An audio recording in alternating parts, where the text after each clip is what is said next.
Wisteria, energy, twister.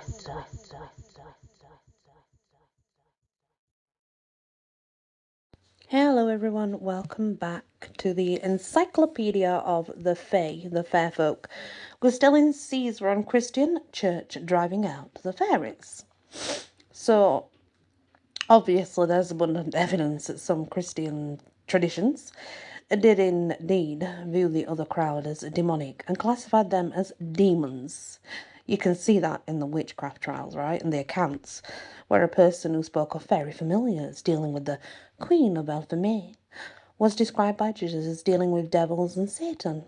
There are many examples where terms like elf or goblin are glossed as imp or incubus, going back at least to the 15th century in England and found in American colonies from their inception.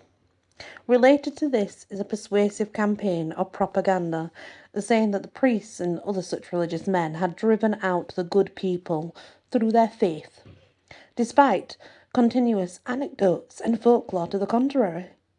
One can argue that these stories of the religious men forcing out the fairies is another means to try to effect their removal by weakening people's beliefs in them and removing the power of folkloric stories, tying fairies to places as well as eroding practices designed to honour them.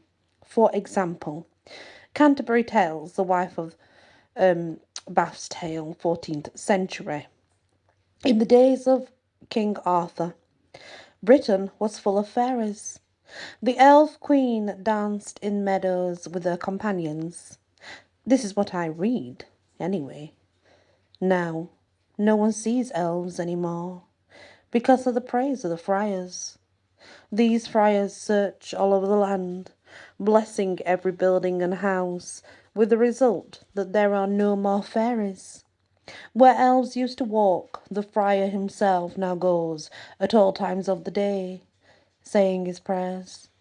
Women can walk anywhere they want without fearing anyone but the friar, who will only dishonour them, rather than beget demon children upon them. Interesting that, isn't it? It's an excerpt from the Farewell, Rewards and Fairies by Bishop Richard Corbett, 16th century, by which we note the fairies were of old profession. Their songs were Ave I think it's meant to say Ave Maries, but it actually says Ave Marys. Their dances were procession.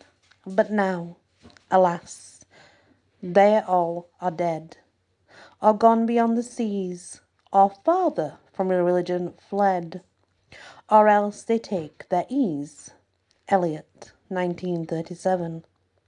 In Bishop Richard Corbett's 16th century poem Farewell, Rewards and Fairies, he says that the fairies tolerated Catholics well enough, but have all fled to other lands to get away from the Protestant religion, which is why none can now be found.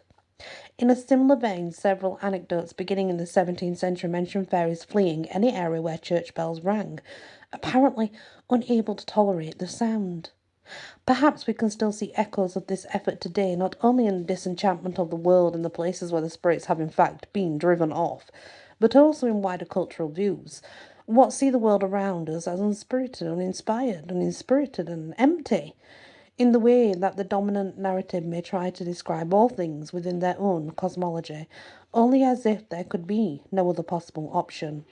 And I want to just state that though there is stories that the Christian folk ran the fairies into hiding or ran them back on the ground or ran them off the earth or whatever, that doesn't mean that's actually what happened. It's just a tale, and there's many other tales told that are similar. But they had no issues with Catholics whatsoever. If you were a Catholic, they were fine with that. What apparently the fairies did not like was the new religions that were coming in. So, born again Christians, anything that were Christian actually at all. Apparently they hated that. But Catholics, they were fine with that. So if we look at everything as a whole, like the witchcraft trials and the fairies and everything that we've talked about, it seems that Catholic is the thing that many people wanted to drive out of England, right? which they did through the witchcraft trials and all this and the other, because they brought in Christianity, and it was the Catholics that suffered mainly.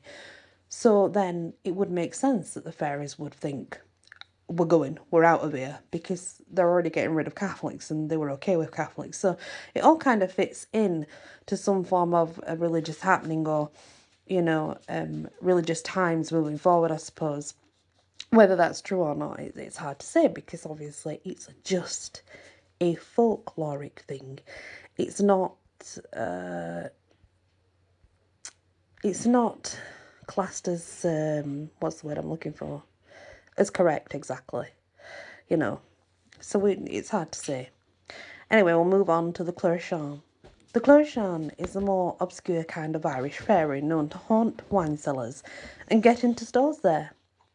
Popularly anglicized as Cleurshan, the name also appears spelled in Irish as Cleurshan.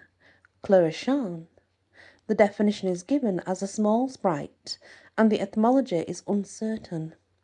Is often associated with the leprechaun, but unlike that other fairy, the Cleurshan eschews work. Instead, getting up to mischief, drinking and occasionally riding sheep into exhaustion. He usually dresses in red, is considered a solitary fairy, apparently anyway. And that is the Cleurshan. And if you remember, there was a story that I did some time ago now, if you remember it. The Cleurshan were also in that story too. It was the Fae scorned. They were the ones Morrigan sort of brought to light to do the battle, let's say, with the Cleurshan fairies, mischievous ones. Thank you for listening to this episode of the Fair Folk. Please hit the like, share if you can, and consider subscribing. It really helps. Many blessings. Wisteria. Energy. Twister.